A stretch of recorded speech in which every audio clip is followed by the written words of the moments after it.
Qu'est-ce que c'est ça? Non, pardon. Je suis tellement nulle, je recommence.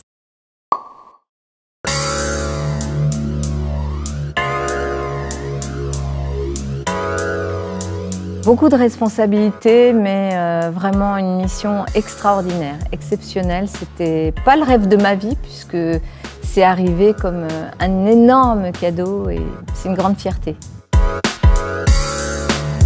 Mais oui, vous pouvez marcher, prendre le métro, le bus, l'autolib. Il n'y a pas d'interdit de cette nature. Mais oui, bien sûr.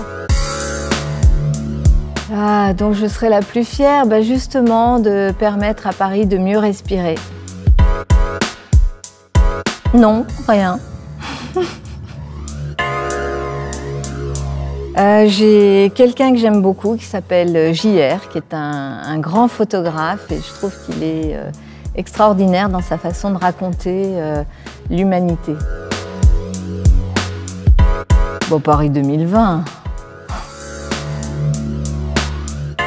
Oui, tous les jours. Et pas que dans le monde politique, dans le monde médiatique, dans les représentations qu'on fait des femmes, bien sûr, tous les jours, tous les jours. Ça se manifeste par des représentations qui sont toujours extrêmement sexistes. Une femme de pouvoir ne serait que soit une hystérique, soit quelqu'un qui voilà, jouerait un rôle peut-être d'icône, ou si elle a de l'autorité, si elle est un peu rationnelle, elle est forcément autoritaire, terrible, dure.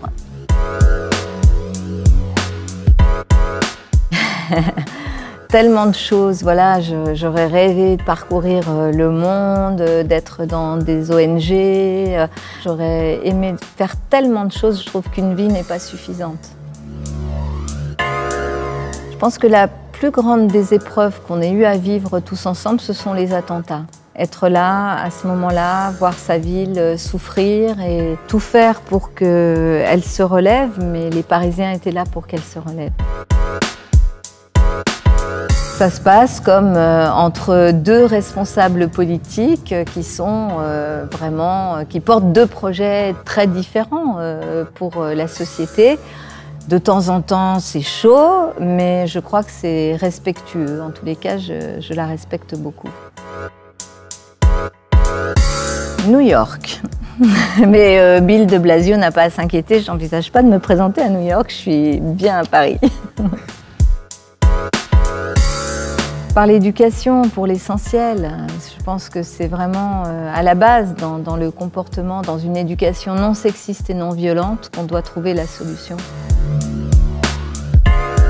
Vraiment relever les grands défis, aller vers une ville plus respirable, plus apaisée, permettre aux classes moyennes, aux catégories populaires de pouvoir rester vivre à Paris, offrir vraiment un avenir à nos enfants et puis rester cette ville solidaire, innovante et en même temps complètement engagée dans le défi climatique.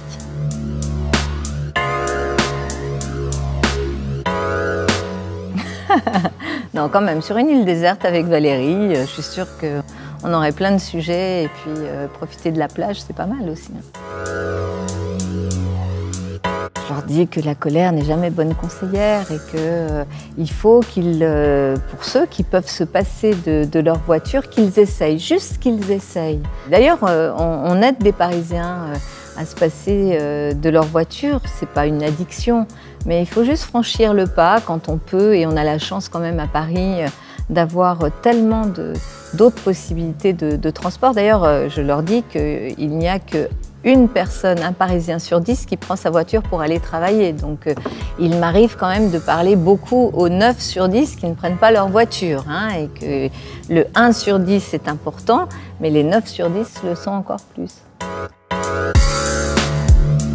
Bien sûr, il y a des raisons d'être inquiet, il y a une rationalité à cette inquiétude, je ne veux pas du tout la balayer, mais je pense que dans nos sociétés, on a besoin aussi de grandes mobilisations, d'espoir.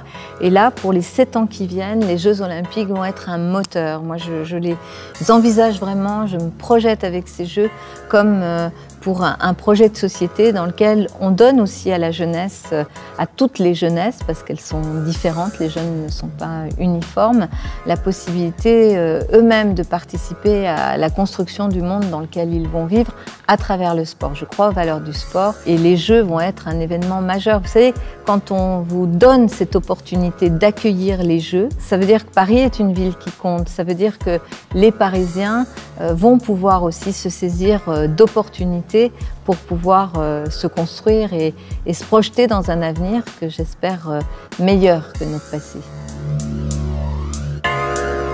La sieste. Je pense que dans les 5, 10, 15, 20 ans qui viennent, oui, il va y avoir vraiment une mutation impressionnante. D'abord, on aura des véhicules autonomes, ils vont arriver très vite. Les Jeux Olympiques vont accélérer d'ailleurs l'arrivée des véhicules autonomes. On va avoir une plus grande fluidité.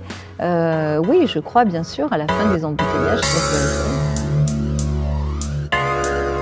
Pour moi, Simone Veil reste vraiment le modèle, mon modèle féminin. C'est une femme qui a été courageuse, qui a toujours été très libre, qui a toujours exprimé sa liberté et qui avait une telle altérité. Elle était tellement dans l'idée qu'il fallait faire du bien. C'était une femme qu'on a aussi parfois qualifiée de dure parce qu'elle était exigeante.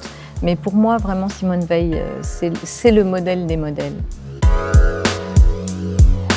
J'aime bien une citation espagnole qui dit « Caminante no hay camino, se hace camino al andar ». Ça veut dire il n'y a pas de chemin tout tracé, le chemin se fait aussi en avançant. Qu'est-ce que c'est ça? Ben, c'est un troupeau de ça. Voilà. J'en avais une autre, mais je la ferai pas parce que c'était...